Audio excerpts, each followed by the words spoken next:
मशरक़ी वस्ता में अमन के लिए पाकिस्तान की भरपूर सिफारती काविशें जारी हैं। हफ्तावार प्रेस ब्रीफिंग में तर्जुमान दफ्तर ख़ारजा ने आगाह किया कि वज़ीर आज़म शहबाज शरीफ और नायब वज़ीर आज़म इसहाक़ डार के मुख्तलिफ आलमी रहनुमाओं से रवाबित जारी हैं। दफ्तर ख़ारजा ने तस्दीक की कि अफ़गानिस्तान के मामले पर बातचीत के लिए पाकिस्तान ने अपना वफ़द चीन भेजा।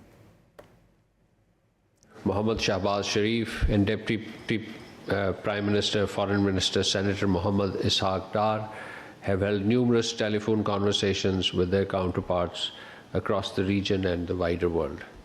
Additionally, the foreign ministers of Pakistan, Saudi Arabia, Turkey and Egypt met in Islamabad. A very important development of this week was the visit of the foreign minister and deputy prime minister, Senator Mohammad Ishaq Dar, to China. Pakistan has sent its delegation